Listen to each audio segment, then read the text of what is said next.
जनाब डॉक्टर जाकिर साहब, मैं इस प्रोग्राम में आने में थोड़ा सा देर हो गई मेरे को, और अगर मैं यहाँ नहीं आ पाता तो शायद अपने आप को ज़िंदगी भर माफ़ नहीं कर पाता। आगरा की सरज़मीं पर आके आपने ये जो रोशनाई जगाई है, ये वाकई में हम तो उस अल्लाह ताला से दुआ करेंगे। जी हाँ। अल्लाह ताला से दुआ करेंगे कि आप जैसे 10-20 और नेक दिल और इतने पढ़े लिखे, इतने इंटेलेक्चुअल आदमी और पैदा करें, जिससे कि जाके आप भारत का कोना कोना, देश का कोना कोना रोशन करें। तहे दिल से स्वागत आपका।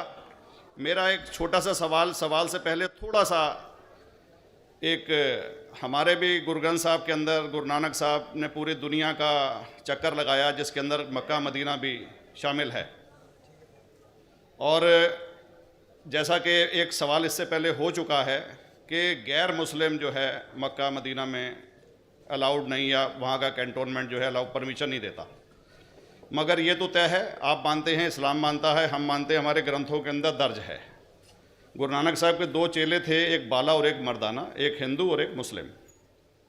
मर्दाना की बहुत ख्वाहिश थी कि मुसलमान जब तक पूरा मुसलमान नहीं कहलाने का हकदार, जब तक कि वो काबा का दर्शन ना कराए, तो गुरु नानक साहब उसको लेके और काबा गए।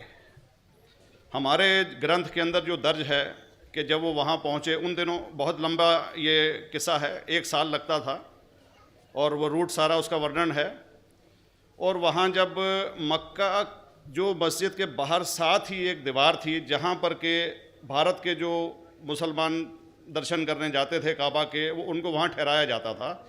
वहाँ की देखभाल जो करता था वो मुल्ला जीवन करता था। जब गुरु नानक साहब अपने चेलों के साथ में वहाँ पर पड़े थे, तो सुबह जब मुल्ला जीवन वहाँ की सफाई करने के लिए आया, तो उसने देखा गुरु नानक साहब के जो पैर थे वो काबा की तरफ थे। वो गुस्से में चिल्लाया कि ये कौन काफिर है जो कि काबा की तरफ पैर करके पड़ा है, और उसने गुस्से के अंदर आके उनके पैरों को झटका दिया, दूसरी तरफ किया। तो हमारे ग्रंथ के अंदर दर्ज जो किस्सा है उसके अंदर ये है कि काबा भी उस समय हिल गया। जिधर गुरु नानक के पैर जाते थे काबा उधर मुड़ता था। तो वो ज़ोर से चिल्लाया, ये कोई हज़रत है, ये कोई औलिया है। तो उस समय के जो काजी थे मक्का के, काजी रुकनुद्दीन साहब थे, और शाह शरफ, कई हस्तियों के नाम हैं उसमें। तो मैं ये जानना चाहता हूँ कि ये वर्जन को आप मतलब एग्री करते हैं, और करते हैं तो इसका हमारे मुस्लिम ग्रंथों के अंदर किस तरीके से उल्लेख है, ये कृपया बताएं। भाई साहब ने एक सवाल पूछा अपने गुरु ग्रंथ साहिब के मुतालिक, और अल्हम्दुलिल्लाह मैं भी गुरु ग्रंथ साहिब पढ़ चुका हूँ। और जिस तरीके से, क्योंकि वक्त मुख्तसर सा होने की वजह से मुझे वक्त नहीं मिला कि गुरु ग्रंथ को भी कोट करूं। आपका सवाल का जवाब देने के पहले मैं आपसे ज़्यादा चाहूँगा कि इवन गुरु ग्रंथ की किताब पढ़ेंगे आप, ग्रंथ जिसे अधिग्रंथ कहते हैं, और कोई सिख से पूछेंगे कि खुदा का तसव्वुर क्या है, सबसे बेहतरीन जवाब कोई सिख दे सकेगा, वो आपको कोट करेंगे जापू जी, जो गुरु ग्रंथ साहिब अधिग्रंथ के सबसे पहले चैप्टर है, सबसे पहला श्लोक, जिसके कहते हैं जापू जी।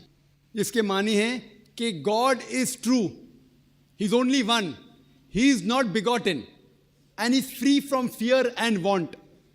क्योंकि मैंने अंग्रेजी में पढ़ा हूँ, इसलिए मैं अंग्रेजी में उसे कह रहा हूँ कि खुदा एक ही है, वो हक है, और वो ना किसी को जना है ना किसी को जनेगा, और वो इमॉर्टल है, ना कभी मर सकता है। और इसको सिखिज्म में जो खुदा को कहते हैं Omkara, in manifest form he is Omkara, and unmanifest form he is एक ओमकारा। और कई इसके एट्रीब्यूट्स है, मिसाल के तौर पे परवरदिगार, अकल, और उसे रहीम कहा गया है, Wahe Guru as one God कहा गया है, और it is strictly against idol worship and अवतारवादा। भाई साहब का सवाल था कि उनने ग्रंथ में पढ़ा कि गुरु नानक साहब मक्का के, और उनका पैर काबा की तरफ था, और कोई मौलवी ने पैर को हिलाए और काबा हिल गया।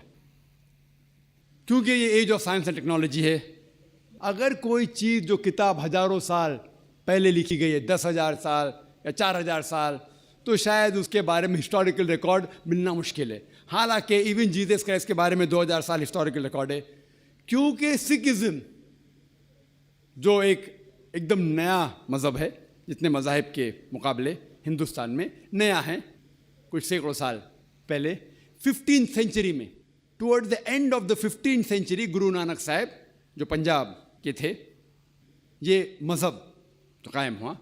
हार्डली 400-500 ईयर, 400-500 साल।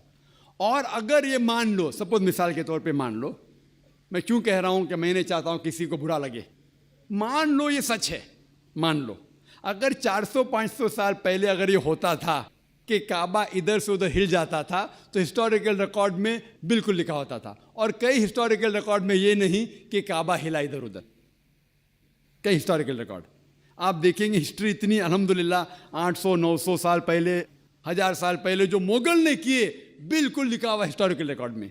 तो ये कहना कि गुरु नानक साहब वहाँ गए और काबा हिल गया, ये बिल्कुल साइंस के खिलाफ है, क्योंकि साइंस में कोई भी रिकॉर्ड नहीं है, वहाँ के देश के रिकॉर्ड में कहीं भी नहीं कि काबा हिला। तो इसलिए हम कहते हैं कि हो सकता है ये गलती से किसने लिखा होगा, न कई किस्से कहानी। ये मैं तस्लीम करता हूँ कि गुरु ग्रंथ साहिब में कई चीज़ें सही है, हक की बात है, लेकिन ये तस्लीम करना कि काबा हिल गया, ये बिल्कुल साइंस के भी खिलाफ है, साइंस के खिलाफ है। और इस्लाम में भी ये नहीं है। लेकिन ये कहना कि कोई गैर मुस्लिम जा सकता है, मुमकिन है, चुपके से कोई गया तो हो सकता है। वो भी जवाब। जी दोस्तों, जैसे कि आप लोगों ने डॉक्टर जाकिर नाइक का जवाब सुना है, तो बहुत बेहतरीन जवाब दिया है। जैसे कि डॉक्टर जाकिर नाइक ने कहा है कि किसी भी साइंस की हिस्ट्री में, हिस्टोरिकल चीज़ में ऐसे कोई भी किसी चीज़ ने नहीं लिखा कि आपके गुरु नानक जो है वो सही है। ये हम कह सकते हैं कि वहाँ पे अगर कोई उस टाइम गया होगा, काबे की तरफ गया होगा, चुपके से अंदर हुआ होगा, सही है। लेकिन ये किसी हिस्ट्री में भी नहीं लिखा कि उसके पाँव जो है वो काबे की तरफ थे और काबा हिल गया है। तो ये किसी किताब में नहीं लिखा, बल्कि हम ये समझ सकते हैं कि ये किसी ने गलत बात की होगी, किसी ने मिस्टेक की होगी। तो इस तरह की जो बातें हैं ये नहीं करनी चाहिए। जैसे कि डॉक्टर जाकिर नाइक ने इस को बहुत बेहतरीन जवाब दिया है, जो कि दोस्तों उम्मीद करता हूँ कि ये जवाब आपको भी अच्छा लगा होगा। अगर ये जवाब आपको अच्छा लगा तो अपनी कीमती राय हमारे साथ ज़रूर शेयर करें। अस्सलाम।